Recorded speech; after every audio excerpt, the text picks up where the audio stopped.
It is a club. It's a club. It's an agency that has legal authority on the earth. Their physical human assets on the earth operate as covert agents do.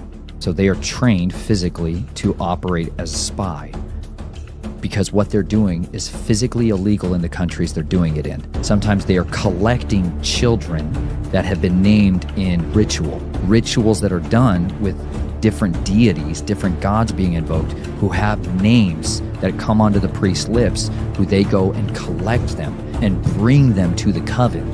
This is how children are fed into the Finders Club. There are other times where they send out recruiters, okay? The recruiter's job is to persuade and make an invitation to somebody who has a positional status that's not often high up in worldly terms. That tends to be somebody that is mid-level in their life before they go onto a meteoric rise. They're open and willing. They're willing to make a deal. Lots of people today will post videos of them saying, "I will sign on the line. I'll do it. Problem is they will." Nathan Reynolds here in studio again. How are you, man? Absolutely fired up, Tony. How are you? I'm good, man. Listen, I've had to censor myself with you since you've gotten here, because you and I start talking. I'm like, just save it for the show. Because like one of my pet peeves is I hate rehashing conversations, because then it requires me to be an actor and pretend I never heard this before. So like I don't be like, oh, that's a great point. I never thought about that. So there's some of the things you started talking. I was like, we'll just talk about that on the show. Let me make a note of that. That's my sign of don't talk about it now. But I don't, and we don't really have a huge, grand direction we're going to go in today, which is often with my show. Like I usually sit down and just talk to people. But I think what would be good is I'm going to do two things here. One, all right, a few things. One, I want you to kind of just let people know who maybe are just tuning in for the first time, who you are, which a lot of people know who you are. And then I want to jump into where we left off last time you were here and just let it evolve from there. Because just so the audience knows, the second interview you and I did, the mics get turned off. We're done. Hey, that was a great show. And then you're like, yeah, these dragons underground. I was like, wait, what? And then I was like, bro, you buried the lead, So I want to kind of jump into the deep end with that. Just kind of go with that, and we'll see where things go. But I don't know if it's possible, but if you can give like a 30,000 foot view of what, who you are, maybe some things that we covered before, and then we'll kind of jump into things and see where it goes. Absolutely. All right. Let's dive in. Good luck. We'll try not to hit on the Beyonce loose thread and the Queen of Bee and all the high priestesses stuff right now. Okay. Maybe we'll put a pin in that. Put a pin in that, bro. Put that in the notes. You're going to have to circle back to the mothers of the fallen. It's going to go some pretty, first of all, we're going to have some topics that are extremely dark. We're going to have to talk about the two covenants here, the covenant with death, and we're going to have to talk about a covenant with life, which means we're going to have to expose the covenants with death in a very deep and intimate way. But we're not going to leave people in the pit. We're going to show them the way out, the path of salvation through faith and trust in Jesus Christ of Nazareth, Yeshua, our Messiah. It's the only reason I'm alive, first and foremost, because I changed teams, But I was born into a family that absolutely intrinsically has followed a ancient craft of serpent worship, dragon worship. These are people who take the understanding of the supernatural realm with absolute certainty. They are not deceived as the majority of people into believing that there is not a supernatural realm. They are intrinsically, intimately aware that the world around them is filled to an overflowing abundance with spiritual things. There are people interacting at any given time with those spirits, whether or not they are under an understanding of it. But my family was under a covenant with the dragon. And because of that, they were his ambassadors on the earth, and they would operate under his dominion and his authority, and were given power by him through the selling of their children, through the giving of their blood through covenant. I was the chosen one out of my family for that process. My family on one side looked very Christian. operated in their daytime life as sincere Christians, but were absolutely Luciferian at night. Rosicrucian, deep-seated Luciferians, people that were willing to swear oaths to specific fallen ones, call up their phone numbers and dial in direct to them to get their instructions on what to do. I was bound up in that cult throughout my life. And I was raised in trauma and in bloodshed and in violence to create triggers of dissociation, split personalities, to fracture my mind so that I had sub-personalities that could operate between the two realms. One that was much more of a night walker, that was trained in this occult path work, and a keeper of the X, which is the covenant of Apollo, the beast. And then another one that was seeking diligently a path of life and redemption. But my journey was not strange to me until I got out of it, much more so. I got given what I thought was going to be a path of salvation, which was going in the route of becoming a part of the hunter teams, special kill teams with the United States military. And at the end of that, I saw it was just another corrupt organization that trafficked the souls of men just like my family did. They just did it without much of the ritual magic side of the equation. And it was a process of undoing of my identity as a soldier and as a warrior, and on a path of destruction, suffering, and led me to a place of bleeding to death on the bottom of my parents' basement and seeing my familiar spirit death come to harvest my soul. And a man stood between him and me and said, "He's mine. You can't have him." That was a moment where I saw fear in death's eyes for the first time in my life. And I knew that there was a covenant. There was someone in authority who could command death. And that was the turning point of much of my walk in my commitment to which team I was going to be a part of. So I've been on a journey ever since then of trying to cut ties with the occult, trying to cut ties with my family and raise my new family, my children, my wife and I in a different kingdom, and exposing the works of darkness, confessing my sins before men that I might have salvation and healing. And I believe that's the most effective tool we have is forgiveness and repentance. And without those two weapons, we are bound in the same fallen state as these wicked watchers that fell. Yeah.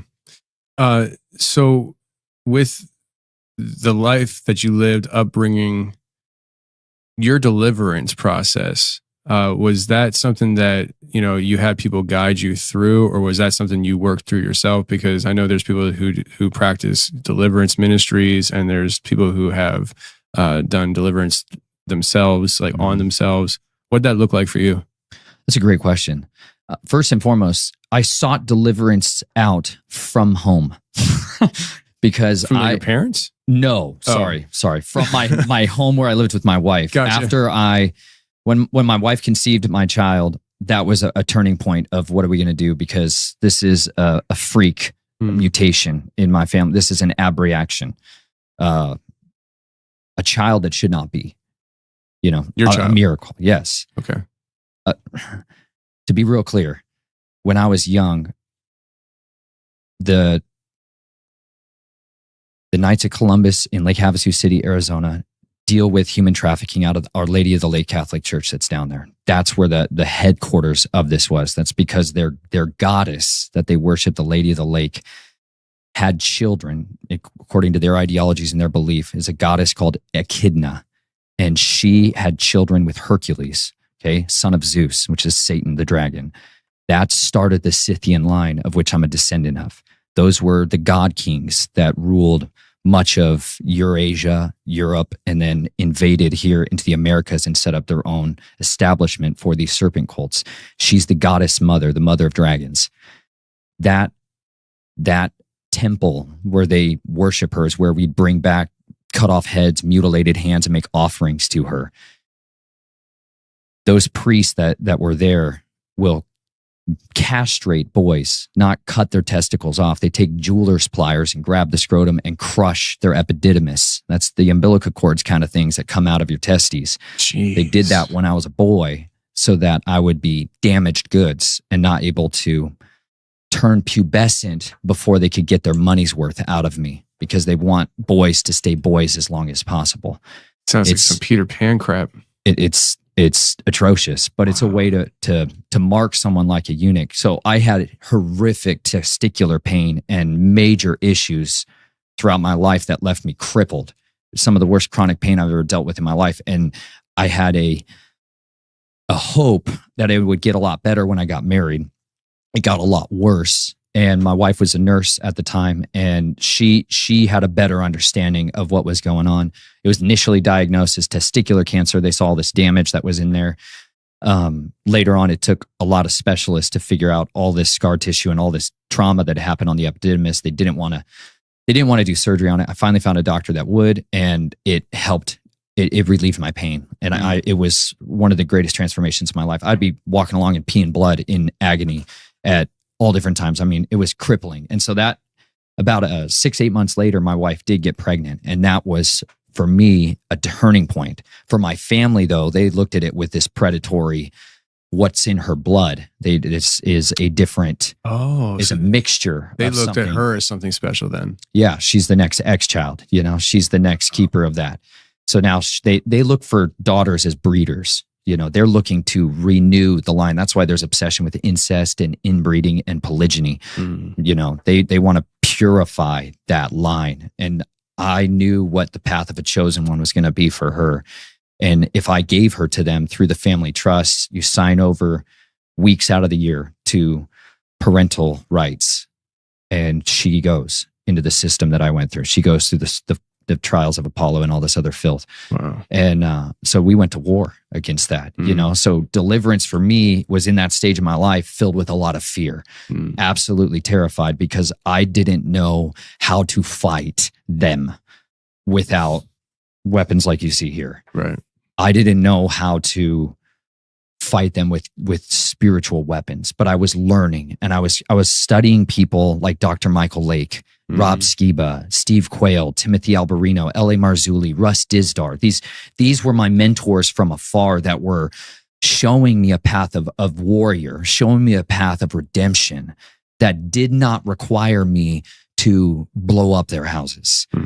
And that's where much of my initial deliverance went through, was watching them, seeing what it was they were saying that I needed to do, taking actions and starting to repent and break covenants and seek restoration in these areas of my life.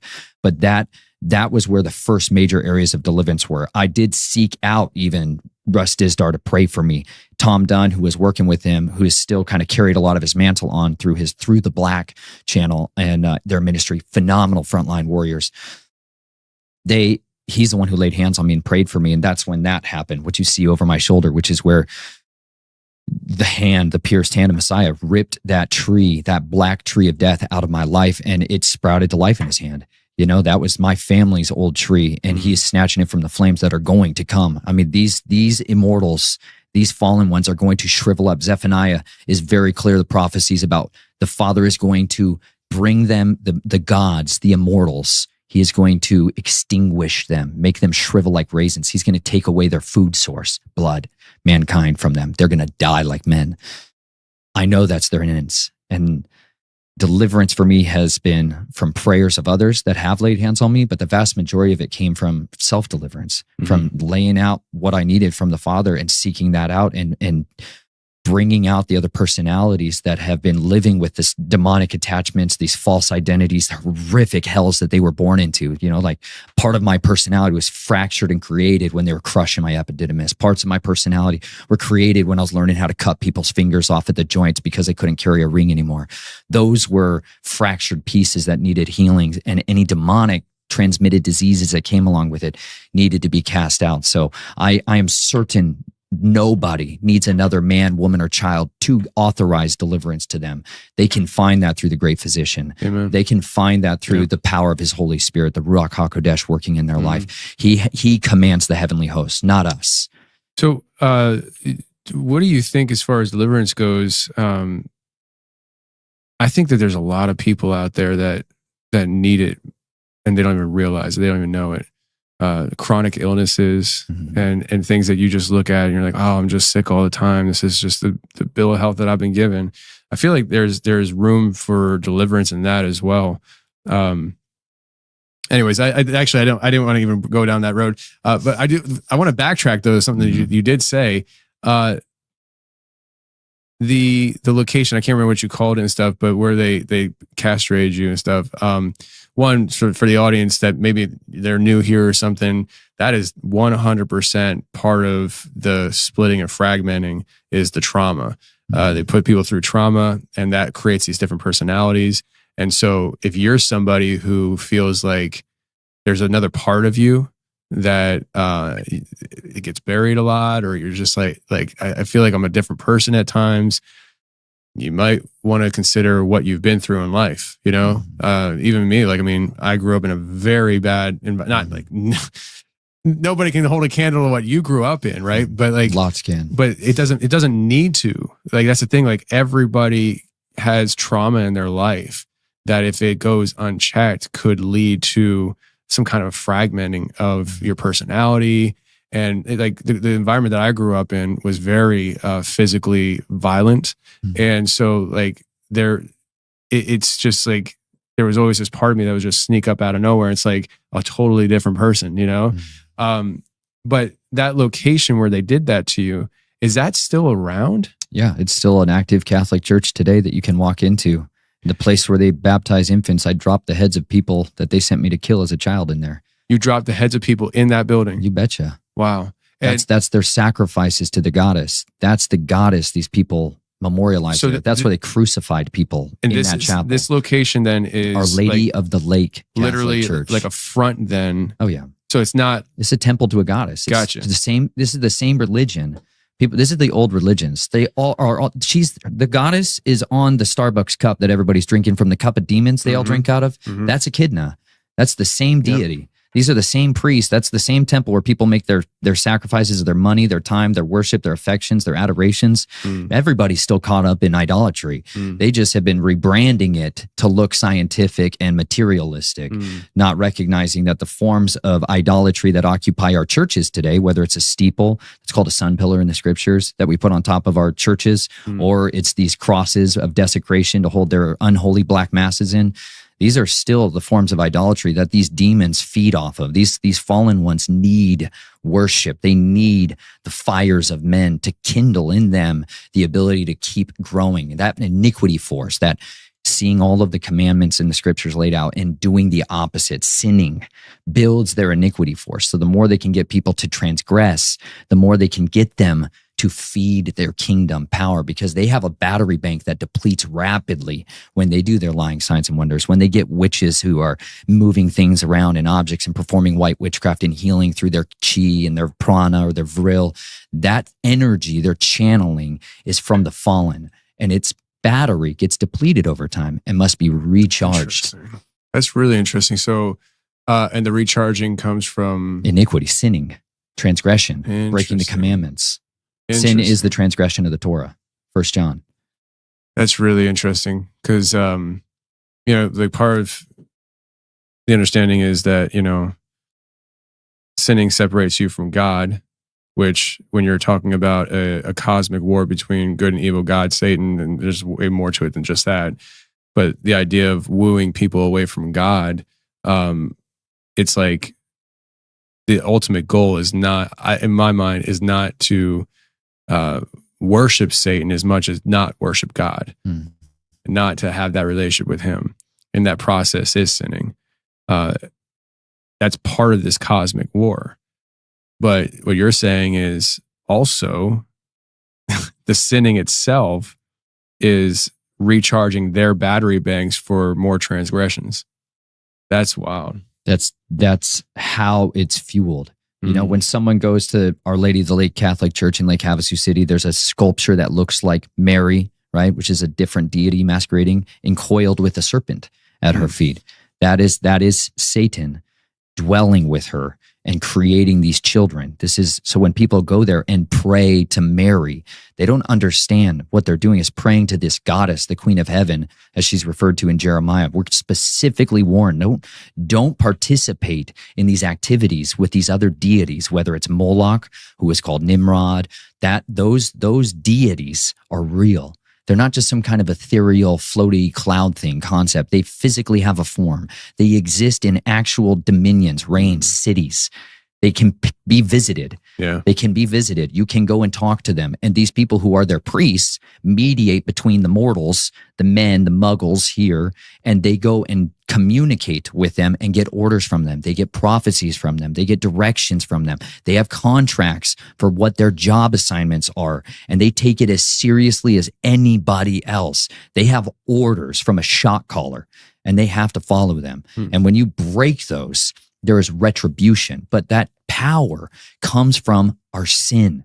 This is why when someone who steps out of the regular path of life, the regular worldliness of living, and begins to seek the Father, call upon Yahweh while they can be saved, they begin to call upon the Lord God Almighty and ask for salvation, ask for deliverance and restoration. They get shot to pieces because they have all these doors that have been opened up through sin in their life, and sin is of their ancestors, generational curses, oaths that have been sworn. This iniquity force has been building for generations on their bloodline. And should ever one of the children deviate from that, there's hell to pay.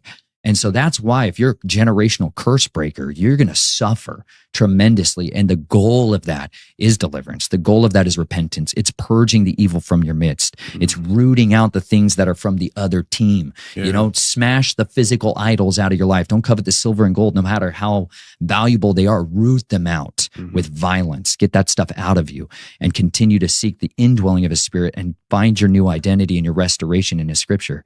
That makes a lot of sense. And it kind of, we were talking about before we started recording about kind of the stuff that I've been going through over the last year or so.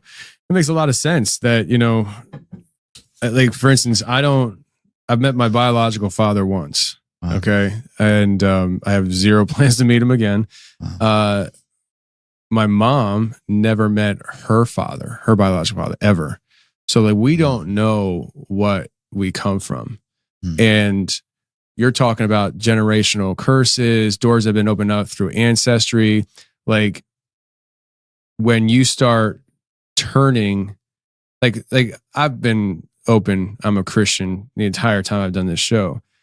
You and I were talking about before we started, the show definitely has changed over the last year or so in a very, hey, we're in a war, a cosmic war. Good and evil is real. Say the supernatural realm is real. You're in this war, really trying to expose the supernatural realm in a way that I don't think happens at church on Sundays, usually.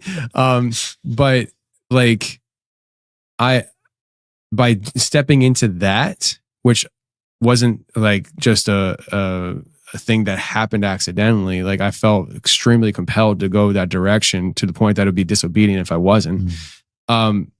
There have been attack. And so it's interesting the way you break that down, that, you know, throughout my life, but also people that I've never met, their lives, there have been doors that opened up, and there's like this legal authority that they're trying to claim over me.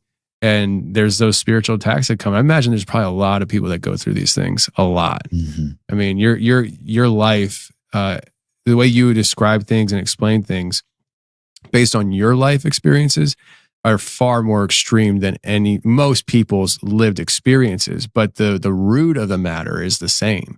Like doors are opened, whether it's through your family's ritual abuse on the children, to just living in a household where there's been abuse. You know, those are trauma doors that have been opened, and allowing these things to get their teeth sunk into you. And that then, I guess, rolls over into a life of sin. You know, it's a whole thing. It's very complex. It is. Well, we're fighting lawyers. Yes. Like we're fighting immortal lawyers, like the worst nightmare to have to go up against. You know what I mean? Like if you could think of the worst kinds of adversaries, it'd be easy if they were just pitchforks and horns dudes. It'd be a lot easier. Very. It's a lot more nightmaric when the dragon is a legal accuser. That's a far different entity, and the venom that comes from his fangs is very potent, and it's hemorrhagic. It's a neurotoxin. It is absolutely a disruptor of muscle tissue. It's a arrestor and a paralyzer of life. It is incredibly potent, and it's delicious. It is insidiously tasteful when it's going in, but it bites like a viper's fang when it comes out. That's literally part of the consequences of them worshiping the Queen of Heaven, offering their children in fires to Moloch, to Nimrod. This is what they were doing even in the wilderness. They were carrying the star of Remphan. They were sacrificing their children in the wilderness while eating manna. They'd eat manna, then they'd eat their children. Understand, that's the level of depravity, of brokenness that he called his people out of. There's a reason their bodies wasted in the wilderness.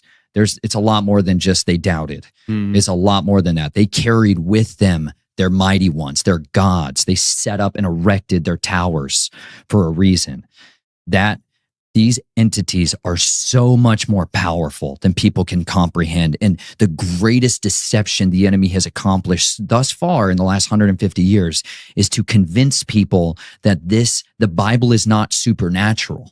They have raped our scriptures of all the supernatural elements in there. Like in Isaiah 13, when you pick up a scripture today, a Bible today, and it says, ostriches are going to dwell there and hairy, shaggy goats are going to dwell there. They took away the word satyr.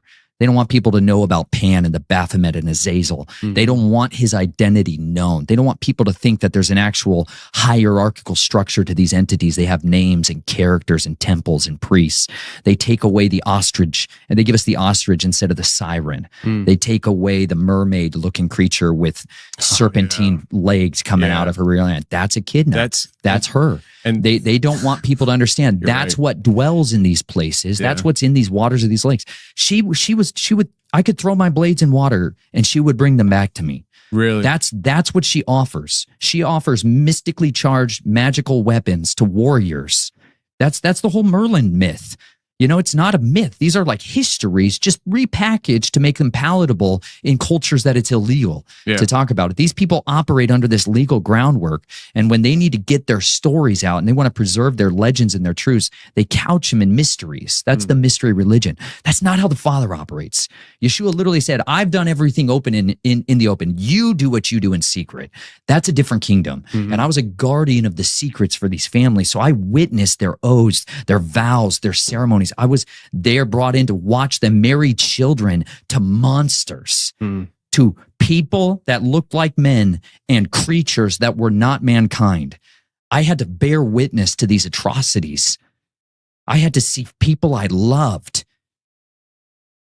in their pubescent bloom be ravaged, and then watch people take skull cups, the top head of a skull, catch that blood and drink it. That's the filth these people are engaging in.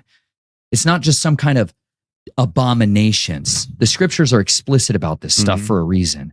It's shameful to talk about these things.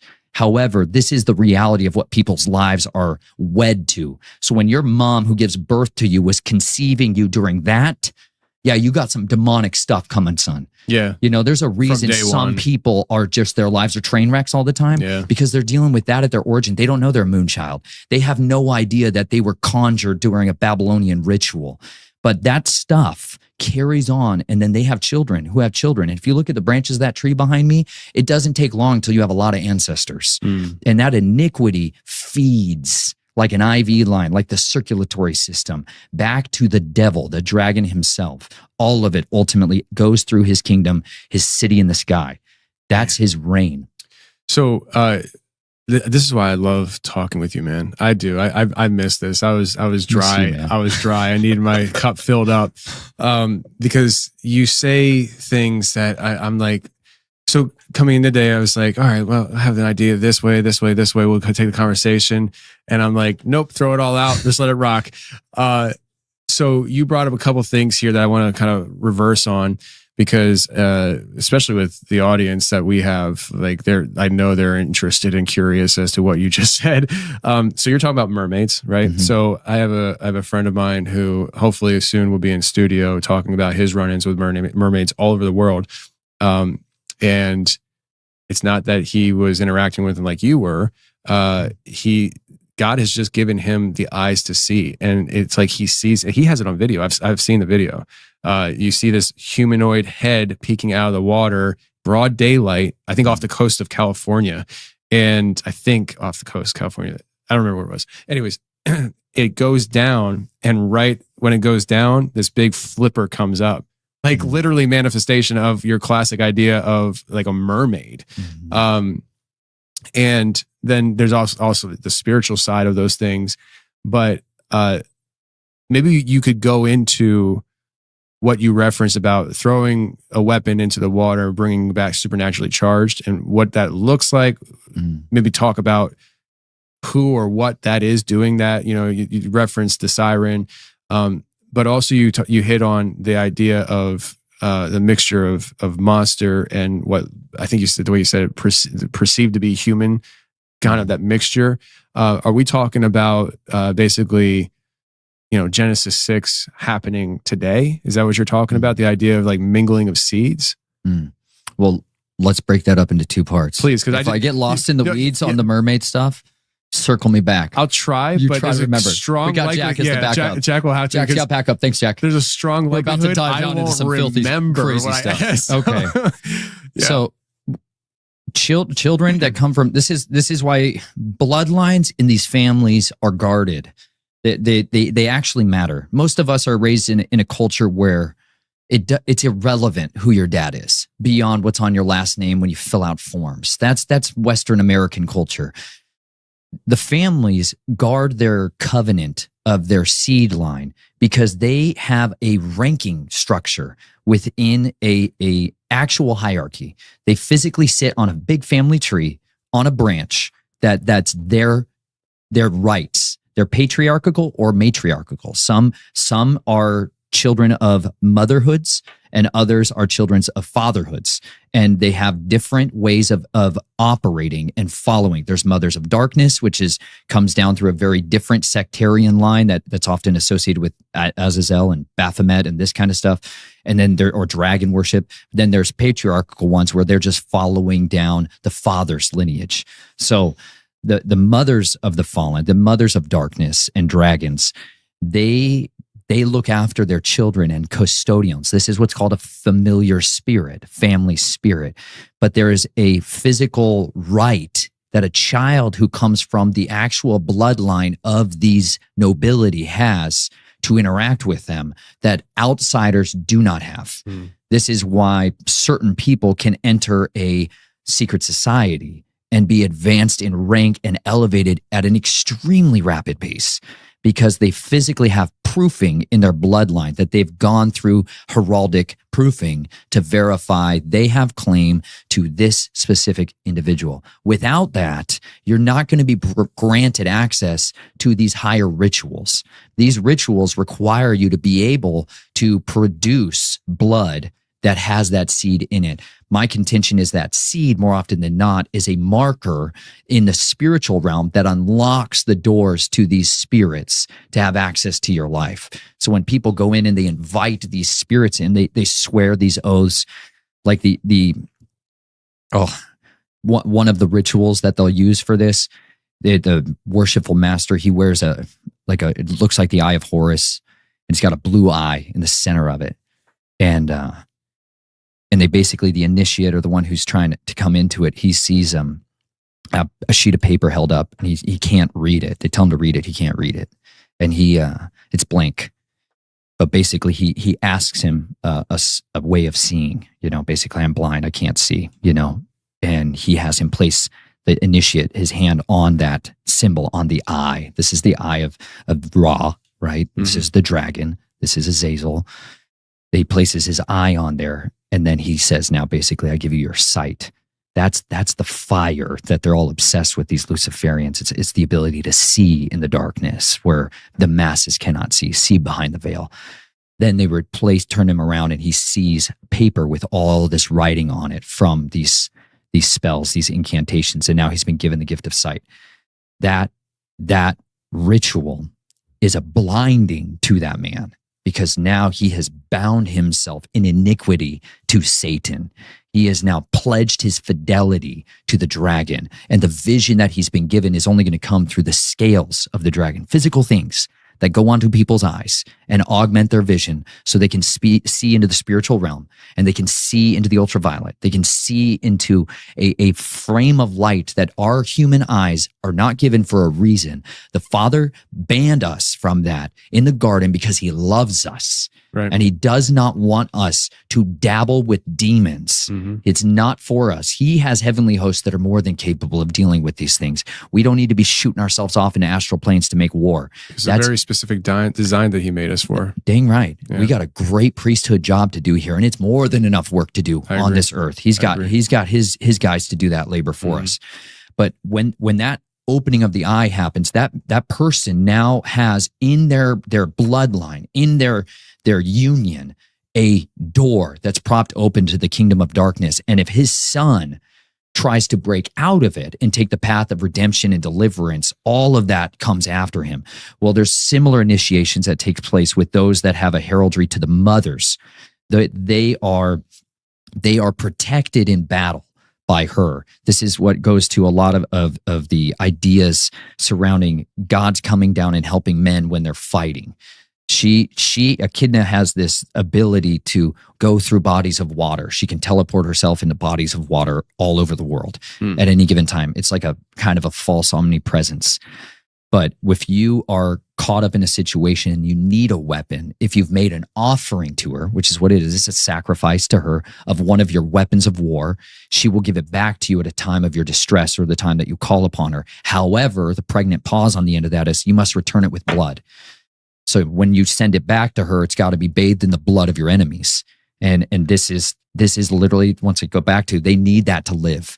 They need that to live. Under the London Bridge, where these chambers are set up, where the dragon would come and these other entities would come, they had slits between the cement so that the blood would go down into Lake Havasu City Lake to impregnate the waters, to feed the goddess and to give the feeding to the dragon.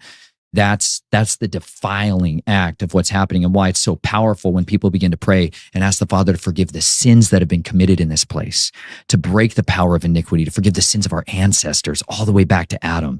Because at the end of the day, no matter what kind of womb we were grown in or came from, we can still petition the Creator to apply the blood of Yeshua to go all the way retroactively to undo the workings of these wicked ones. And that is the weapon of mass destruction against their kingdom.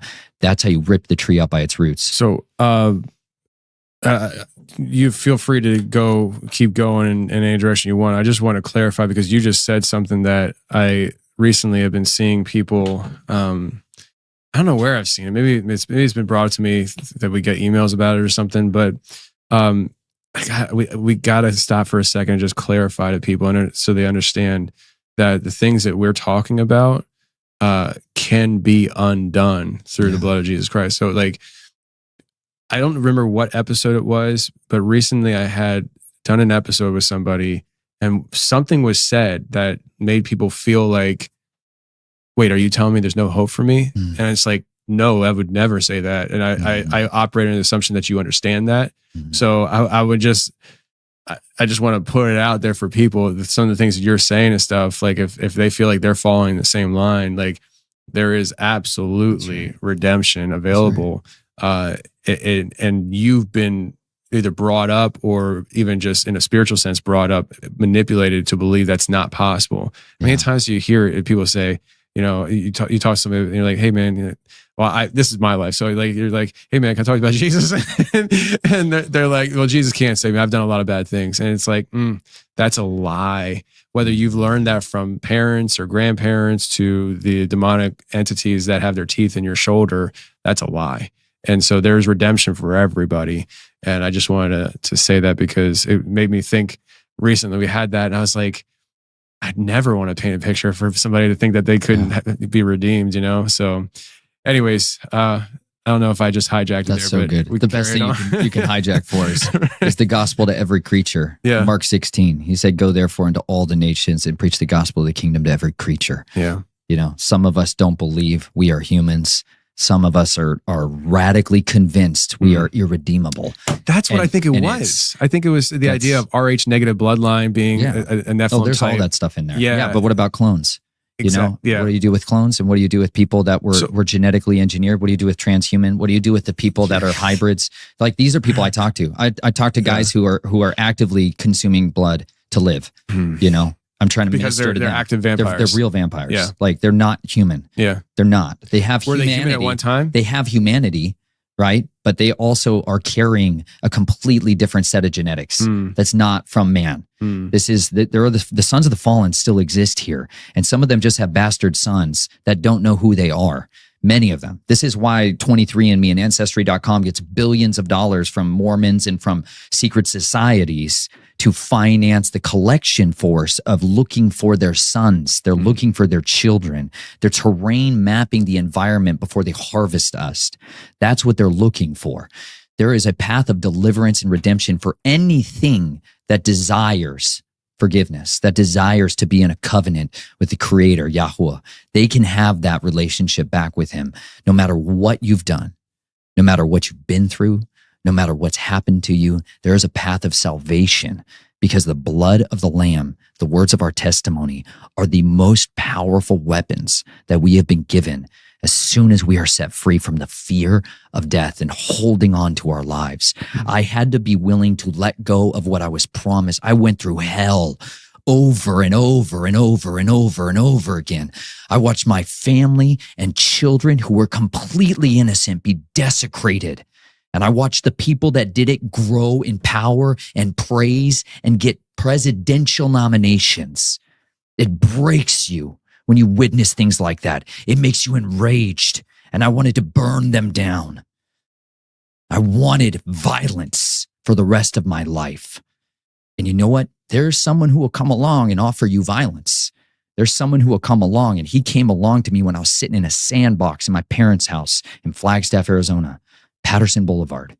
It's a little child playing in the sand, and a man in a suit walked up, and he sat down next to me.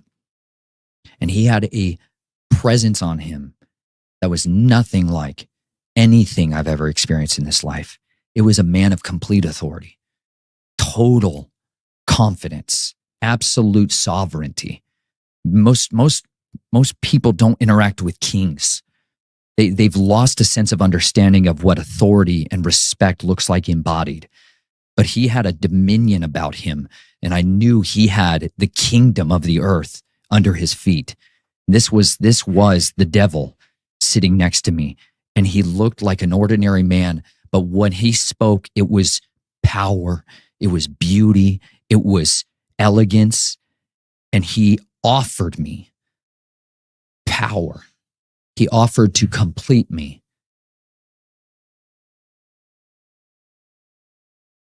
He offered me what my earthly father would never give me,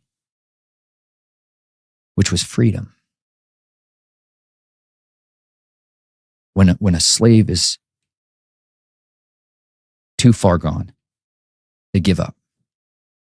I was so damaged goods, every area of my body. There was no innocence left in me. And he offered me a way out. He offered me a key to unlock deliverance that was in a different kingdom and a different covenant. And he drew in the sand next to me my name, Nathan, but he drew it in Hebrew. And it's Nun Tav Nun. That's how you spell it. It looks like almost like a lightning bolt for the Nun, and then an X for the Tav, and then another lightning bolt.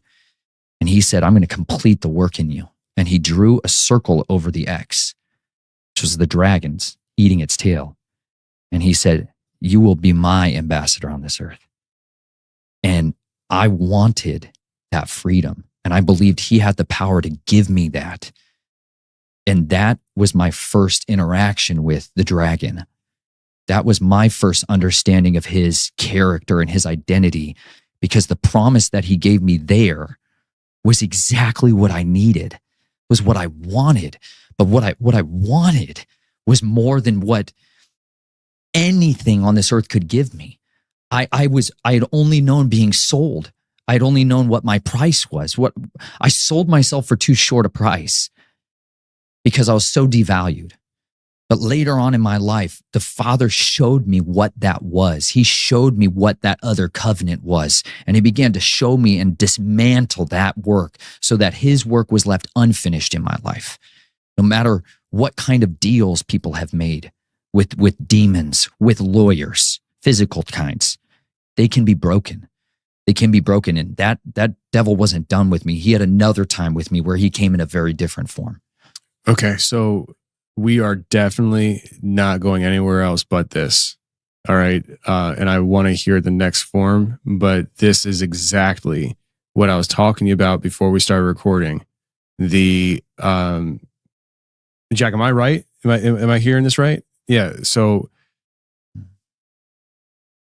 I told you last year I released an episode that opened up floodgates of spiritual warfare. This is it. Like, so I want to say it's episode 692 and 693. 693, different story, same topic. This is incredible. So I want people to understand, and I'm talking to the audience right now. You obviously here, consider yourself part of the audience. I'm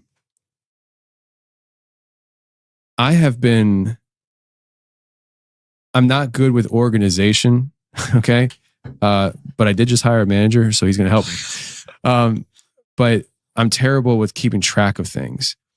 I can't tell you how many people I've talked to that in one way or another have gone through a recruitment. And one of the guys sitting at this table started manifesting Lilith about, a year ago? We had to cut the cameras.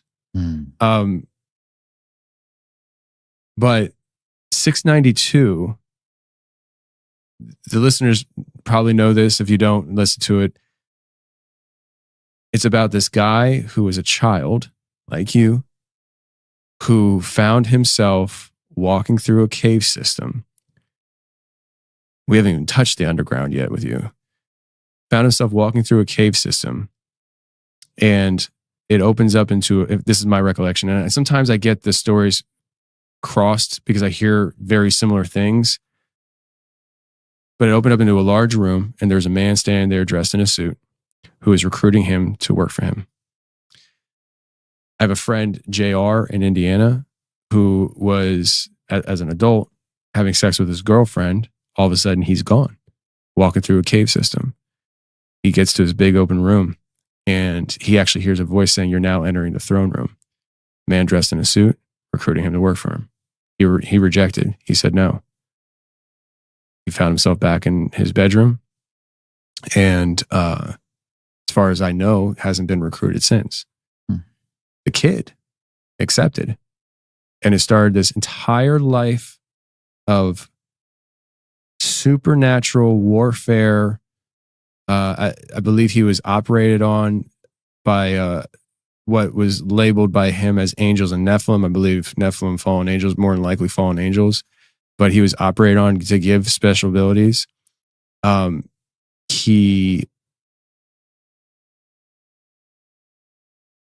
He's tried to get out of this. I haven't been able to talk to the guy.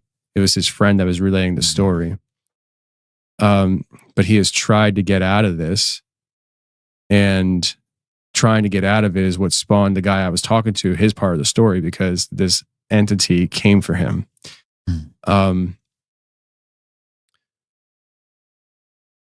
What you just described is so similar to what I've heard before. And those are just two people. I have another guy in Indiana who I've never even talked to on the show or anything, like maybe one day. But he said to me randomly, before I even released this episode, he was like, "I know this is going to sound crazy, but when I was a kid, I was in like some kind of weird realm, lucid dream, and I was recruited by an entity to work for it. I have a guy in British Columbia who's an active witch who was recruited to work for this entity. There's several I'm missing, but it's a common theme." And you and I, before we started talking or recording officially, I started describing this. And maybe with what I was describing to you then doesn't match this now, but like you mentioned this idea of Finders Club. And my brain started glitching when you said that, because calling it the Finders Club is probably one of the more accurate ways that I view this. And you have no idea, dude. Like, I have yet to find one person who has been recruited by the same entity. It's always a different entity. And when you called it the Finders Club, it goes right into my line of thinking and what I've been trying to convey to people, which is like, yes, Satan versus God, fallen angels, all this stuff. But there is like levels to this. And if you're heavenly angels and you find the will to rebel against God, I gotta think you got an ego enough to think that you're better than your peers. And as much as we're in a war of God versus evil and all that stuff, I think there's sub wars that are happening, that these entities are warring with each other. The Finders Club, trying to pick people, recruit people to come work for them. Change teams. Dude, like, I had no idea how, like, first of all, I didn't even know about, I know for a fact you never mentioned that on another show, because that would have triggered me right away. Because this story that I released in October last year, I've held on to for 3 years. Wow. I've had it since I lived in Pennsylvania, because I was tracking things down. I've been able to verify so much of this story. And without going into great detail about all that, I want to just bring it back to, like, this is the direction I want to go right now, because this story from last October that I released, and the sub stories that I've uncovered, and what you're saying, has been such a molding thing for me in my life to understand how deep the warfare goes. And I mean, I don't understand. Like, I mean, listen, I'm trying to understand. Like, I'm not a theologian and stuff, but I have this like bubbling sense, if that makes sense. Like, I don't have the words to articulate what I feel inside about this, but like, I passionately believe every day I wake up is a day of battle and war that I've been born into. And stories that you just shared and the stories that I just shared are manifestations, visual representations, story representations of what that war is always. And I need people to understand how serious this is. We talked about the idea of supernatural existence and people not believing it. Like, you have to understand, it doesn't matter what you think. Right. It doesn't matter. This is reality. And the more we get closer to the end, the more the supernatural is going to spill out into this realm. And you will, at some point, have no choice but to understand, to acknowledge that it's real. You said before you sat down, we were talking about the kids and how the kids are going to see things that beyond our wildest dreams. And when you say kids, I could say my kids, your kids, to their kids. I don't know. But I do know that the future generations are going to experience and be exposed to the supernatural realm in ways that I only talked about on a podcast. Yeah. And so it will be their normal. Yeah. It will become their normal. And it's all reversing back to what it used to be. Back to Babel. Dude. So giving that word vomit to you, I feel free. There's no vomit there, bro. That was pure. I needed to lay that out to you, so you hopefully understand where I'm coming from on this. I've never been recruited. I 100% believe people have been recruited. They are being recruited. It's active. It's happening. And they are trying to come to collect what they believe is theirs. And this initial guy that I talked to about his friend, he tries cutting it off. I guess he thought he did it right until it wasn't right anymore. And this entity came collecting. I've heard people describe man in a black suit several times, to the point that I have a hard time remembering who described what it was wearing, but a lot of times black description, it's wearing black or black suit. And I used to think, when I first started looking at all this, I was like, what is this entity? Is it Satan? Is it an ancient god? Now I'm coming to understand the man in the black suit, or the man dressed in black, isn't an entity. It is multiple entities. And I strongly believe that they are in competition with each other, the Finders Club. And you saying Finders Club, like I wrote it down and then you telling me that, I had no idea that, and maybe the Finders Club is something completely different, but in my brain, the way it's connecting, I'm like, that's essentially what these entities are doing. It's like a competition of finding their next slave. Mm-hmm. And their next ambassador. Perfect way to say it. Much different than their next slave. He elevated me from slavery. Do you understand? It's like when a king comes out and sits in a field with a slave, he has something in mind. He has a different agenda than what the slave thinks. What was I thinking about that day versus what was on his mind? Could not be more contrasting. Cannot even fathom the disparity between those two mindsets. But what was in my mind was desperation for justice, willing to do anything to have one shot at one of these perverts. Just I wanted to die killing them. That's it.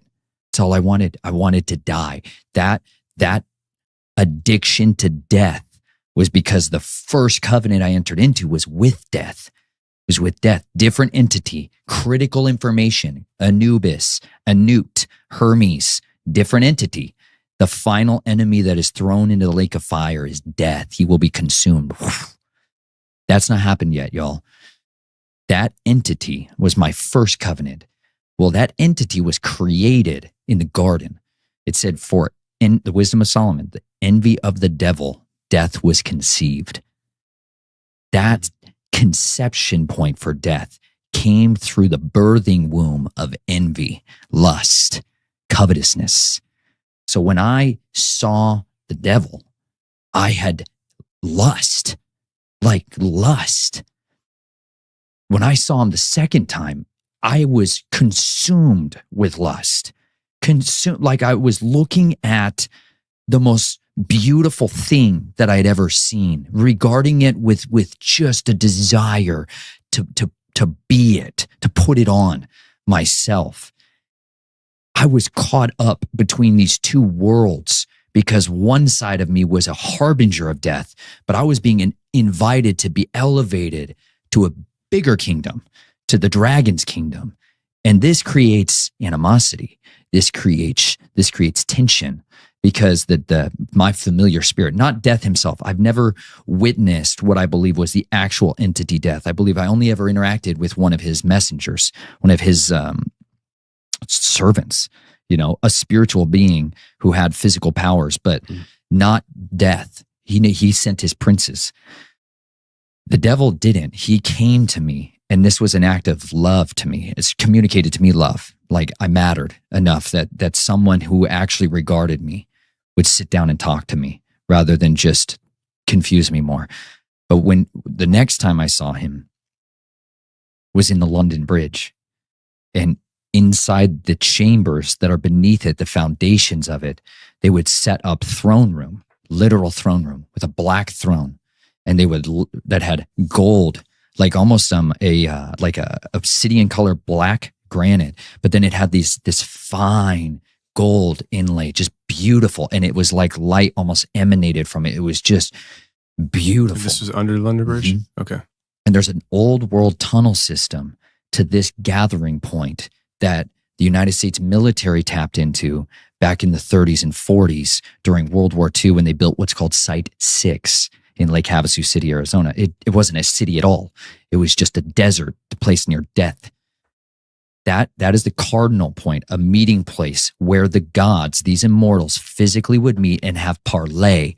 They would meet and interact there without threat of retribution and violence. That they could have conversations there and make plans and renew covenants or break them at that site. That was a place where they would gather in the desert.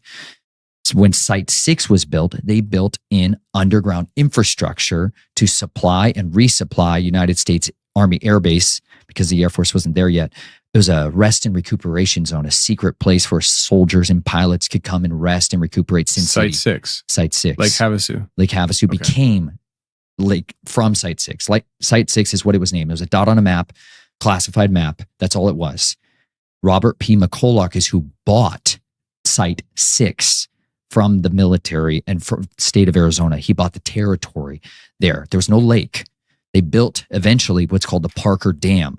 Parker Dam is what feeds the vast majority of water and electricity, not only to Phoenix, but over to Los Angeles. They built an entire tunnel system that takes that bloody infested water I just described to you. That's what people drink in these cities all over the West Coast that are in deserts. That's what people drink in Phoenix and Tucson, and they pump that water and that electricity, which is generated power from that iniquity, and they literally power up the world. That's their gathering place. Wow. That when Robert P. McCulloch, he hired a man named C.V. Wood, who was the chief architect who built Disneyland. I was going to say, I knew that. And this intermingles with the Jason projects and the people that are in Southern California that were doing secret scientific experiment projects on children and mind control operations. He literally, his Wikipedia page has been edited since, but it used to literally say he did MK experiments on that lake. Robert P. McCulloch did. Wow. And they built a pleasure island, a little island in Lake Havasu City Lake, which is a sovereign territory of the city of London. It's an embassy for ambassadors. Different representatives of different nations can go there and are immune from prosecution, just like Disney World is in Florida. It is not United States territory. This is why when Governor DeSantis is trying to enforce taxes, they invoke a clause which says, oh, by the way, we're under the crown.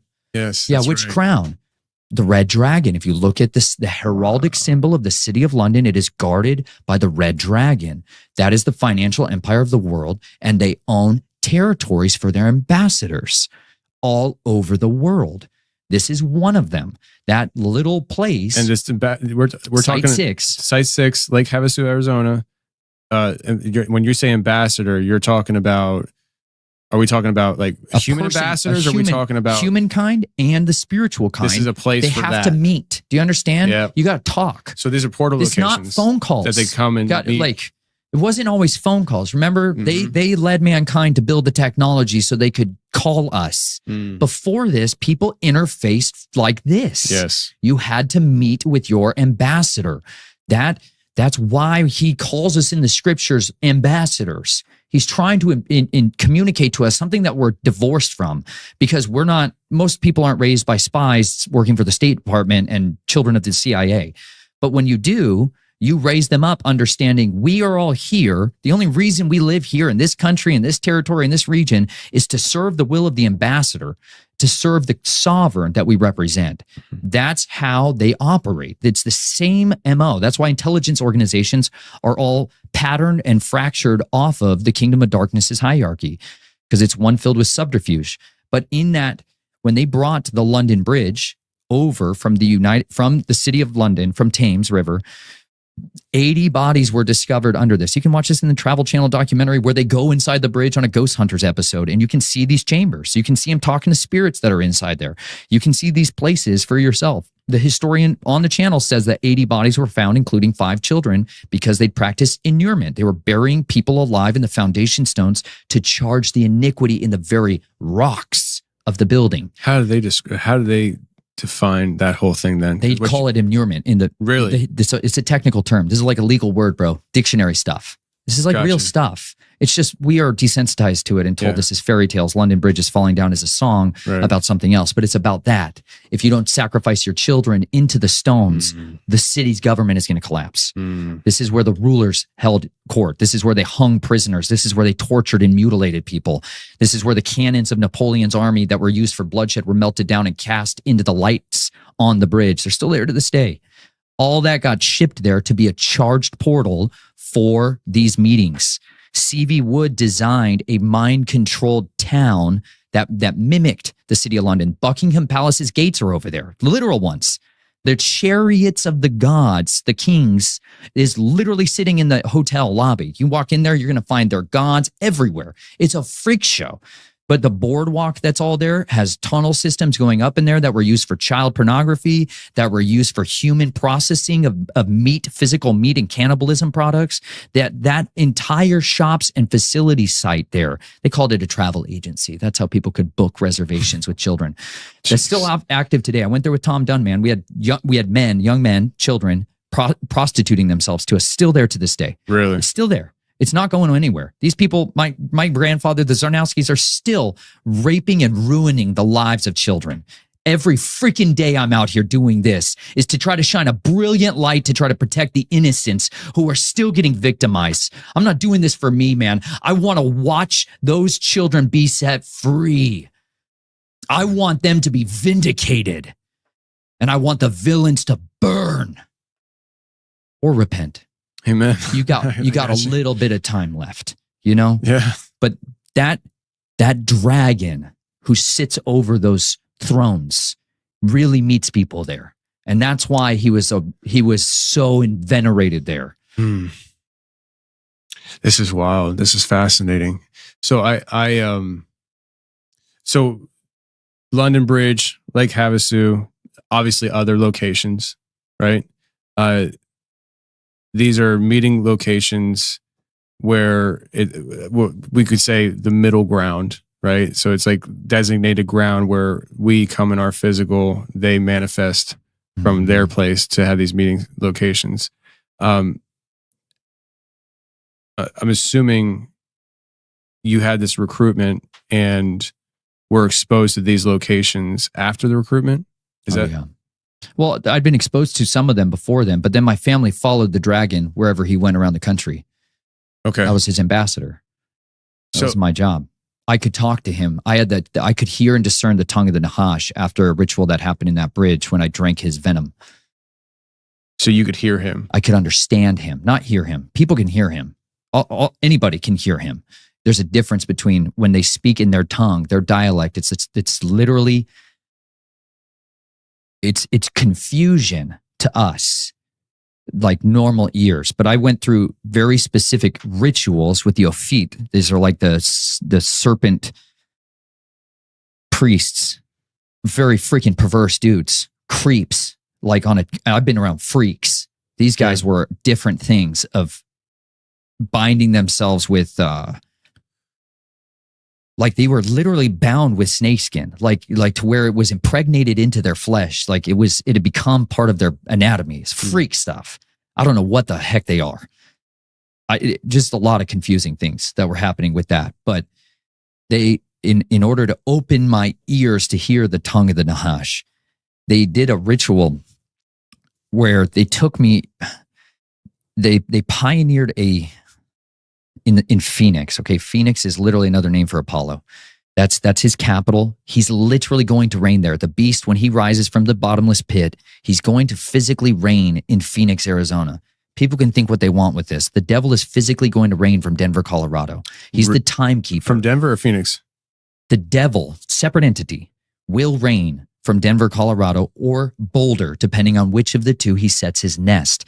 Every one of us who's watching this today, every one of you is listening to this because a single piece of technology communicates all time to everything from the most advanced nuclear submarine on the bottom of the sea to our little iPhone sitting here. And it broadcasts everything from National Institutes of Science and Technology in Boulder, Colorado, from a special device that sends out a signal. We call it the atomic clock. He follows the timekeepers. There was a time when it was in England. There was a time when it was Greenwich. That was where the timekeeper set up his nest. He is the governor of time. That's his function and his role. And he has this ability to manipulate people's perception of time and their understanding of the future. Because on one side, he's a master manipulator of human behavior, and he can literally bring about prophecies by manipulation and coercion, and using the prophets of Baal through media, entertainment, music, empire to bring these things to come to pass. Why is everyone trying to make a lightsaber? Why is everybody trying to build these technologies they've seen in the movies? Because his prophets were sent on a mission to put the ideas in the hearts of man, a false fire, to conceive them and bring them forth, because he can't do the creative act himself. So he uses and deploys his ambassadors to do that, to distribute the funds to those who are worthy to advance his cause. That's his modus operandi. Apollo has a very different approach because he is still bound. He is not risen. He is in darkness in the bottomless pit and locked up. And if you want to go talk to him, you have to be a carrier of the X, which is the covenant of his kingdom, a child of his throne, and be able to die, go down into the bottomless pit and talk to him. So they literally performed a medical procedure where they packed my body, like a table like this, all surgical steel room, and it was deep, like a bathtub, with a drain in the center, and they laid me inside there. And they brought in a group of people dressed in robes, but nothing special, like dudes, creeps, freaks. But then they brought in a different thing who was completely covered in blood, like huge quantities of blood, like enough, like 5 gallons of 5-gallon buckets worth of blood. I know how much blood it takes to cover a person. And he was covered in blood, like he had stood under a shower and bathed in blood, red, vibrant, fresh blood. And he was not human. Not like the others. And then another one of those came in all in blue, like sapphire blue, cold as ice, devoid of life, not charged up whatsoever. And one stood at my feet and the other stood at my head. And they began to bring in this piece of equipment, which was huge, like a rolling refrigerator. And they brought it into the side of the table. And they hooked me up to an IV and ran my blood into this machine that was like similar to a dialysis machine, but different. And then they began to pour buckets of ice onto my body, filling up the tub. Meanwhile, these guys around are chanting and doing this incantations in the tongue of the Nahash, which sounds like gibberish, slow motion video that's run backwards, and it's very disturbing. But as they pulled the blood out of my body, I began to go into hypothermia, and then I went into cardiac arrest until they pulled the blood out of my body and were cooling it down further inside there till I died. And when I died, they were casting me into Sheol. They were casting my spirit down with this ritual to go and speak to Apollo, to go and talk to him. But there's and this, I say it, man, the earth is honeycombed. It is a massive cavernous system of worlds that are down there. And I am familiar with some of them, but nothing like what I saw in here. It was like a sea-sized space with a cavity that was vast. And I was on one side of it.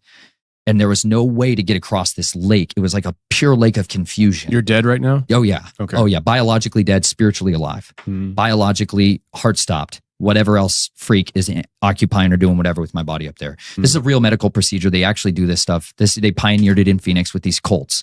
That's where they started doing this procedure for them. It's one they use now for medical procedures on a regular basis. That lake, that boundary waters, I could not cross over. And so I called to the dragon to come to me. But it was the first dragon that came was black. The second one that came was white. And one talked in pure confusion, the tongue of the Nahash, and I could not understand him. The white one? The black one. Black one. And the white one had a means of communicating to me normally, like English. And he offered to me like an egg, but like the sun, bright, glowing. And I ate that and I could understand him. And once I understood him, they took me across this waters of chaos to a literal throne room, a literal palace, all this black stone with that gold inlay. From England? The same thing? Like underneath the London Bridge, I think you were describing? Similar throne. Okay. Same stone, okay. I would say. Whatever that stone is the same material they're getting out of the earth. Gotcha. Okay. Not like, I'm obsessed with stones. Love them. I hunt them all over this country. Never seen a stone like it before or since. I've seen lots of black granites, seen lots of obsidians, volcanic glasses, indokyanites, all kinds of stuff. Never identified a mineral that's like it. But in there, it was cold and empty of all things you and I would associate with joy. Like a presence. Have you ever been in a complete soundproof room where there's nothing? Like nothing. And that's what it felt like. Everything I stepped on, everywhere I went. And there was ultimately a throne room with that Apollo there, like a man, just a little taller, but just a man, not dressed up, just a man. And he had red priests next to him. And he prophesied to me who he wanted to recruit, who he wanted to be promoted, and who he wanted killed. That was what I was given. And I was given his instructions in my mouth. And at that point, I was 33 minutes of this time where they had me out, was brought back to life physically and came out of the pit, was literally brought out of it. And I believe by an angel, you know, what I don't know what team. I have no idea, dude. I don't know.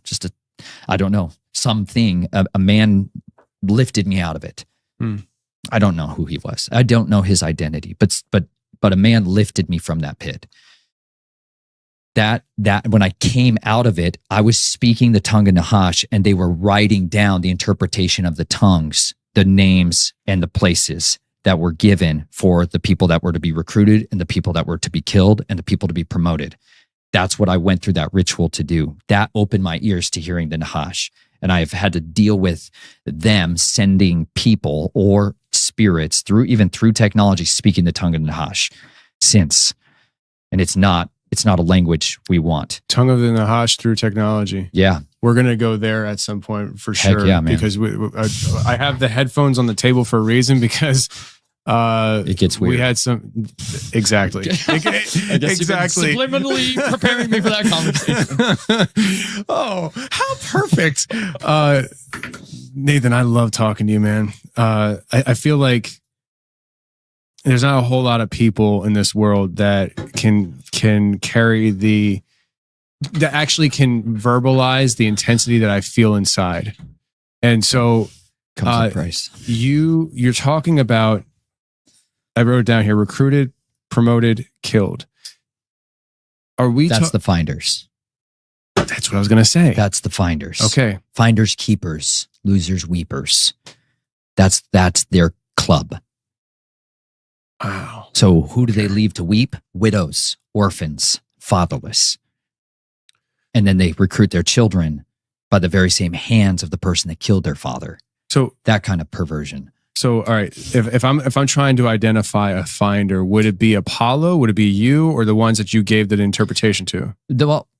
Well, Apollo does not have dominion on the earth now. He's physically imprisoned in his kingdom. So it'd be one of his minions. He's in the bottomless pit until they unlock him let him loose. Is he one of the angels from like Jude 1:7, I think, where it's like locked away from the transgressions that they did? He's not an angel. He is a man who became another thing. So he's not like a fallen entity. angel. He became another thing. Oh, you're saying Apollo? That's Nimrod. Okay, so Nimrod. I don't know. I don't know the legend. I don't know how to describe it, but the history of Apollo. Yeah, I mean, obviously, he goes by Dionysus. He goes by a lot of different names. Remember, Yahweh's weapon at Babel. They built a great city, which was the throne of Satan, the Eye of Ra, a physical city that he would ascend into the heavens with and live as Mount Olympus, we call it in other mythology, physically live in the sky in a cloaked city.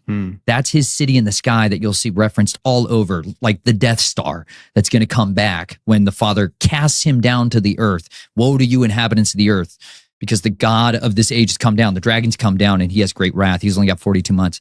But his shot caller on the earth is going to be the beast who rises. That's Apollo. It's not some Nikolai Carpathia and Tim LaHaye and Jerry B. Jenkins Left Behind series brainwashed America in the world to think that it's some dude who's going to just show up one day and be real politically active. Not that guy.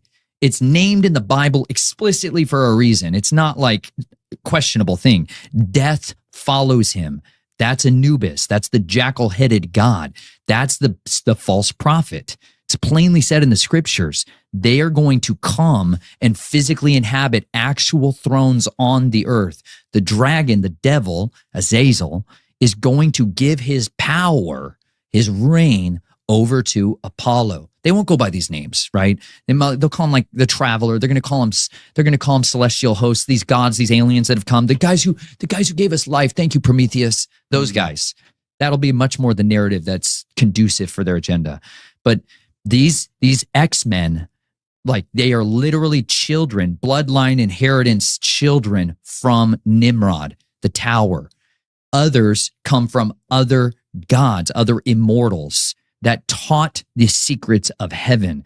It's not always that they had sex with women to inseminate their seed. Sometimes they took their blood, they feed on humans, they get blood in their bodies, and when they run out, it physically runs out of their body, they need to recharge. They can give that blood to people to make them their children in a different way that circumvents the curse. They're lawyers and they're looking for loopholes. And if they let you drink their blood and not inseminate you, they've got a way out from the judgment. And so that's one of the ways they do it. The other way is they teach mankind how to use specific plant hormones like auxins and cytokines to augment growth. This is where a lot of the giants post-flood came from, is genetic manipulation through the use of plants. Hence why I brought the plants. Are those going to make me grow big? Some of those will kill you instantly. Some of those will kill you, and one of those will kill you very, very, very slowly. I'm not sure if the camera is picking up. No. Okay, good. He's like, cool. Jack, go get it. Yeah. Go hunting, Jack. Don't touch some of those. You don't have the immunity I do. I will not. I really strongly recommend it. I thought I smelled something different. That's nice. That's the Mariposa. That's beautiful love flower. Okay, that's for healing trauma. That's what Yah gave us for medicine. Those little pink fluffy umbrellas of life.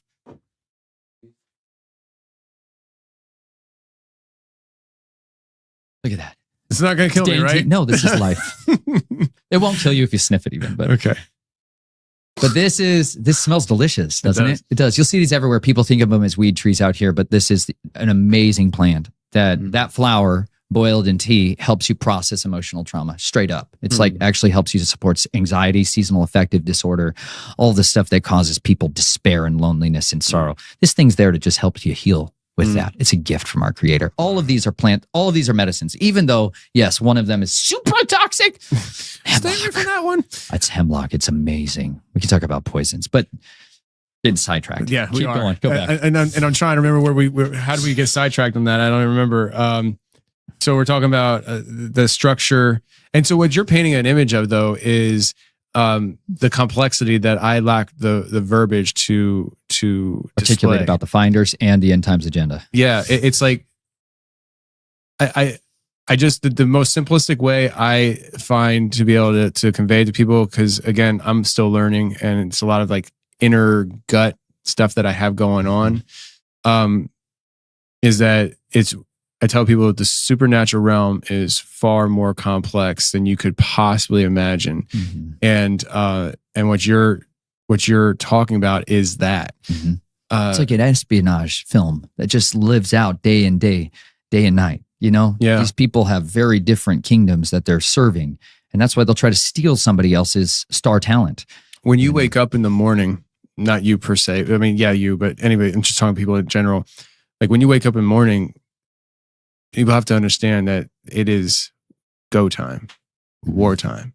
It's happening right now. And if you can start adopting this mentality of you are in a fight every day, and you're not going to understand, just like a soldier doesn't understand the complexity of the war it's fighting in. That's where we find ourselves in. Like, do we think that the guys back in 2002, 2003, when Iraq was really hitting off, do we think that the soldiers that were over there fighting in that war truly understood what they were fighting in? No, of course not. Of course not. Because it's a need to know basis. And so this complexity of this spiritual, supernatural war has levels, and it has levels from manifesting into this realm to subterranean to you leaving your body because your body's dead and talking to these beings. It's crazy. So like when we talk about the Finders Club, is it possible for you to try to like if you say Finders Club, what are we talking about? Like, are we talking about fallen angels, a mixture of fallen angels and ancient gods? Like, what is this? Or is it just more of like a term of expression, club? And it's not really like a club, but I can't get past this idea of hunting for people and recruiting them to, and maybe it's not always people, you know? But yeah, I guess we can go there and then just let it evolve again. Well, it is a club. It's a club. It's an agency that has legal authority on the earth. Like, their physical human assets on the earth operate as covert agents do in what's called a non-permissive environment. So they are trained physically to operate as a spy, because what they're doing is physically illegal in the countries they're doing it in, which is taking people out of their current life, sometimes very violently, sometimes kidnapping. It's not always such a gentle invitation. Sometimes they are collecting children that have been named in ritual, like what I just described. There's rituals that are done with different deities, different gods being invoked, who have names that come onto the priest's lips, who they go and collect them. They will steal them, kidnap them, take them by force, and bring them to the coven. This is how children are fed into the Finders Club. There are other times where they send out recruiters, okay? The recruiter's job is to persuade and make an invitation to somebody who has a positional status that's not often high up in worldly terms. That tends to be somebody that is mid-level in their life. The recruiter, the person they recruit is often not at their peak. You know what I'm saying? Gotcha. They're not There's on room the to number grow. one. There's lots of room to growth, because you have this person's been dealing with lawyers when they're at their peak for a long time. And they've heard lots of lying offers come their way. It's a lot more difficult to impregnate yourself into their life and parasitically feed off of them. They've had to deal with parasites for decades. Whereas people, before they go onto a meteoric rise, they're open and willing. They're willing to make a deal. Lots of people today will post videos of them saying, I will sign on the line. I'll do it. Problem is, they will. I got somebody coming in the studio a few weeks that was offered that opportunity. Yeah. Yeah. It's got consequences, you know, but their job is to they're a headhunter. Their job is to bring in the talent and bring them back to the cult. So this can be different cults. I've seen cults and covens that were operating specifically for the United States military. That's all they brought in talent for the military. And this starts as children. They send out their Finders Clubs through programs like GATE, Gifted and Talented program. That's where they will impregnate finders, psychologists, counselors, school therapists. That will literally be their recruitment hands in the physical organizations of the education system. It's also special eds and the disciplinary side of the equation. That is a place where they are bringing recruitment. Then you have the secret society ambassadors, and their job is to impregnate themselves into various oath-keeping fraternal and maternal organizations, whether it's the Daughters of the Eastern Star or whether it's people that are Rosicrucians. They will insidiously sow themselves in, like Jesuits do, into every one of these and look and talent scout those that may not know they have bloodline inheritances that are privy to them. That bloodline inheritance, remember, is the iniquity. It's a lot deeper on those people because it goes back to the time of the origin point of desecration on their bloodline.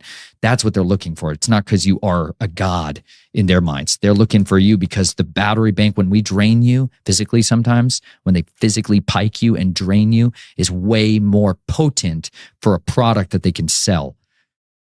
Spiritually, it enhances their rituals.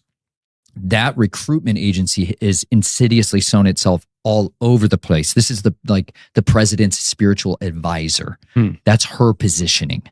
That's her positioning, is to be like Balaam was for Pharaoh. That's the magicians that were contending with Moses, his sons.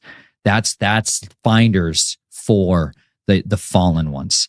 So that others will call it the network. That's more of the maybe more scientific kind of methodology. But in every arena of our society, the finders have impregnated themselves to do their duty, which at times is silent killing, which at times is active recruitment. And at other times, it's the eradication of a familial line. They just take out the entire family? Every man, woman, and child, animal, everything, like haram. They're going to desecrate it and blot it off the face of the earth. They are devotees, bro. Christians are embarrassingly soft. 99% of the time. I love being in the body of Messiah, but I hated the weakness that I saw therein. I did not want to go and join his kingdom because his people were soft, weak cowards that were scared of demons. You gotta be kidding me. Like bottom rung of the ladder, bro. This is like entry level crap. This is nothing. There is power that is so much mightier. When I saw the dragon in his form, he was like a god. Beautiful. A form of purity. Unimaginably lovely, but very similar to a basilisk lizard, a Nile monitor, and a Gila monster. Like these. He was a blending of kinds. He was looked like the origin point for all reptiles, like all serpents, lizards. Like he had features that were attributable to each of them. And when he was in that chamber, when I saw him, I was consumed with lust. Like I wanted two things I coveted. I coveted his fangs and I coveted his armor because he had massive fangs. And I love fangs. They're just so incredible. You can effectively deliver a toxin discreetly where somebody cannot see what is contained therein. Like you don't know what's in a snake's mouth when you see it on the side of the road. Like that feeling you get when you see a snake suddenly appear in front of you, and that trepidation where you're like, I don't know, is it venomous? Is it not? Good question. But it keeps its weapons concealed. That was the form of warfare that I learned. Was the way of the fang. And so when I saw his fangs exposed, they were dripping like continually, like a gaboon viper, just so much venom coming out of these things, like they couldn't turn off. And it was this like gold yellow fluid that was coming out of it. And there was a guy who physically carried around a bowl and was collecting that venom, collecting it and storing it. But when he spoke with such a lyrical psalmist, like beautiful melody as he talked, but I could not hear what he was saying because I couldn't look over his armor. He had plate armor, very similar. The closest I've found in mankind is ceramic heat shield tiles, like hexagonal heat shield tiles that were completely clear when he wanted them to be, but they individually moved all over his body. He could orient them and bend light, like a scarab beetle can bend light and make you think you're seeing different colors of the background, but it's not changing the color, different than a chameleon. But it was like digital televisions, like he could project what was behind him perfectly to where I was moving. It was a perfect camouflage. And I was an assassin. I loved killing people silently and in discretion. That to me was the ultimate two tools I needed: suit of invisibility and a weapon to deliver perfect poison. So I just lusted for those two things. And those are the things that I wanted. I wanted to pursue that the rest of my life. I'll serve you as long as you will give me your armor and give me that venom. I met another assassin who was part of the Finders Club, and he had a sword, a short sword that was a fang of a dragon. And I was like, that's the greatest weapon ever. You got it with you. You got an injectable way of killing people with a toxin that is not readily known by man, and it's untraceable. And I was just like, oh, this is the greatest thing ever. That super perverse. I get it. Mind totally corrupt, whatever. But like, I really wanted those two things. I wanted those things, and those were the hooks and the snares that he came to me as. I think he can present himself as anything he wants. He knew what your buttons were. He knew my buttons so good. Yeah. Bro, he pushed them good and long, and he milked me.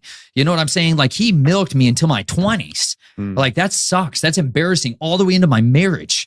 Like these cowards used me as a slave. Even after I was married, they didn't leave me alone.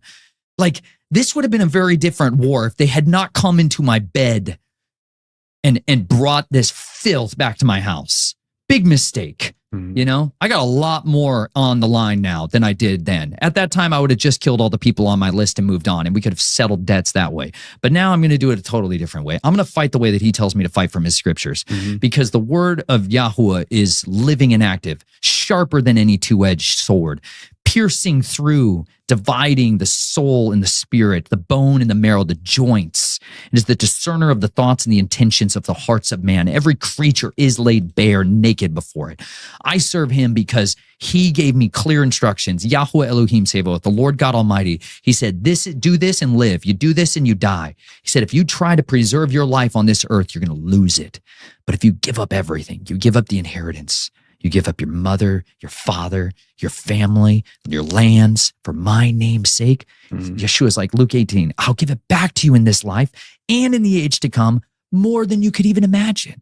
I took these words as promises that were not deceptive, that weren't pushing my buttons. It's like simple. Like, these things are sitting on shelves. Yes. Plainly, openly, not occulted, not encrypted. Yep. You know, like, these perverts read in backwards Latin that's written in a mirror like psychopaths because they're ashamed. They're ruled by their god Leviathan because they're filled with pride and they want to keep it a secret. And it's just cowards. These are all freaking cowards from the top of the pyramid to the bottom. Every one of these people are nothing but a coward. They fear death. They're filled with the fear of death, and they're trying to prolong their judgment. Judgment's coming, and he has a name. He is coming riding on a white horse, eyes full of fire, and he will consume them with the breath of his mouth. And I want to bathe in their blood when they finally reap what they've sown. Man, you got that warrior spirit. I love it. I love it. Okay, so you brought up something that I think we hit on a previous episode, but we might want to just hit on it just as briefly as possible. Just brief with me. Yeah, well, which is great. We got long form here, bro. Yeah, Let's go. I mean, podcasting. So you brought up the fact that they crawled into the bed, and I have an idea of what you're talking about on how they basically overstepped. But if somebody's listening right now, they don't know what that means. Like, we can touch on that. But I also, and Jack, this might require you to help me remember. Maybe you remember, but I distinctly remember you saying something about speech, and I was like, good thing we have the headphones here because we're going to listen to some. Do you have about how they affect technology and speak through technology? That's what we can go there. So I want to go bed first, and then we'll go through speak through technology. Because just yesterday we released an episode. Me and Vicky Joy Anderson love her dearly, dear friend of mine. She and I talked about dream hacking, and I was going on some rant. I didn't even listen to the whole clip. I had so many people tagging me yesterday, and finally last night, like, I don't know, midnight, I finally hear it, and I'm ranting about something, what or another, and you hear this voice come through, and it seems to be pretty intentional. And I wouldn't mind your perspective on it before we move past that whole thing. But let's jump into, first off, the overstepping that they did. They were operating underneath, this is what we do, and we are going to, pull the strings. But the equation had changed for you, and you had something else that you were living for that made you do. Basically, you pulled the wild card out. I don't think they were expecting that either. But if you could just explain to people what it was that kind of triggered you to kind of fight back with the word and not do what they, because you said, like, under other circumstances, I would have just ran through the list, done, move on. But that was no longer the case. It's still not easy not to think about that a lot. Because I still can see what they're doing. I still have many eyes and ears out there of people who did not step out, but are loyal to a different covenant, but they've been ordered to stay behind enemy lines and be spies inside the house. I know what they're still doing, and it's disgusting. Pride blinds people. That's the spirit of Leviathan, Leviathan. These are all the Satan. This is why they try to take someone's name and yoke it to these other gods, to these other entities, and bring you into their dominion, because we have what they can't ever receive, which is mercy. We have repentance as a weapon. And they are confounded by it. They are confused by love. Like they're sincerely confused. You know, like, you ever been dumbfounded? That's a real thing where you're like, I'm kind of struck dumb right now. I feel stupid. What the heck is that? You've encountered something that was so far out your paradigm that you don't have a category for where to put it. Love is that for them. Unadulterated love is toxic to them, because it's like someone throwing a smoke grenade into a very tiny room. It's going to obfuscate their optics. What was happening with me by being married to Chelsea was that someone was beginning to open the door of that confusion and flood my inner world with love that was authentic. Her presence in my life was an anchor point to what is otherwise, I'm a freaking walking hurricane, man. Like, I'm a force of unbelievable amounts of chaos when I want to be. I throw confusion all around me when I want to disappear. And when I want to burn bridges, I'm going to cause massive explosions in people's lives all around me so I can disappear when everyone's trying to sort out the mess. That's like, to me, I'm more comfortable in the violent home like you described, being raised in. Like, that's home to me. If there's not fights going on in my house, like right now, present tense, like, I'm going to stir up something. I'm bored all the time unless I'm fighting. You know, which is really toxic in a marriage. It sucks. There's a super big problem there on the end of that chain. Ask my children. It sucks. I'm like quite chaotic at times. But I as I was driving here today, because I was wrestling with this again, because there's some physical information that I know about events that are taking place and people that are about to be eliminated who ought not die. And it's, to me, feels like it's in my power to save them, to intercede, to intervene. And I want to badly save my brothers. I have brothers of the blade who bear my mark, who are biologically my family, who are being hunted down and exterminated because of what I'm doing here. Or that's what they're trying to convince me of. But I want to go to their aid. I want to defend them. I want to save them. And I can't. I can't fight that way anymore. And I have to be so careful to not step outside of what Yahuwah has called me to do. Because if I pick up these, if I go back, man, and I start picking up these tools again, and I start laying waste to their empire that way, you're in their camp again, and you're under their dominion, and then they can do whatever the frick they want to you. Makes sense. And my wife is very careful to lovingly encourage me, don't go back. Like, he ransomed you out. He bought you out with a great price. The blood of the Lamb ransomed you out, purchased you, and gave you deliverance. Don't go back. You know, there was a council meeting that was up in the Appalachian Mountains that I wanted to go to so freaking bad. And I just, I was going to go and I wasn't going to tell her, you know, because I want to save my brothers. I want to tell them my testimony. I want to tell them about the deliverance that's available to them. And I want to rebuke these dragons. And I got some hemp pants in the mail that day. Super nice. Super nice. I'm an all natural kind of guy. And I've been on a wait list for these hemp pants for like 18 months, and they showed up that day. And I was like, Jabooyah. And they're made for like martial arts kind of stuff. So you're like, this is I was like, bro, you know what? And they wear black. I never wear black unless I do the work. Bad day. No, I wear midnight blue. It's a way better color in total darkness. Trust me. Okay. Tuck that away, bro. Trusted. It's a pearl. It's a pearl. You and I still need to go wander around the woods one time. Do. Yeah, we do. Yeah, buddy. Let's go to the Devil's Courthouse. We'll talk about that after we're done recording. But I got these pants on and I was like limber as a weasel. I felt fantastic. And I was like, this is what I've I've been waiting for this. It's so dang hard that people can't make hemp pants. Because I love linen, bro. I love it. I'm a linenite. We started becoming a linenite. Super other level linenites, right? Linenites, right? Linothorax armor. I'm going to make body armor out of linen. It's savage. I love it. But it's prone to prickles. It hates thorns. It's just savage on briars. You're going to lose. And it's just not tough in the wilderness. You know, that's why the buckskin's here, because I'm diving into the forest looking for this stuff today. But that pants invigorated my soul with piss and vinegar. And I was like, let's go for it, son.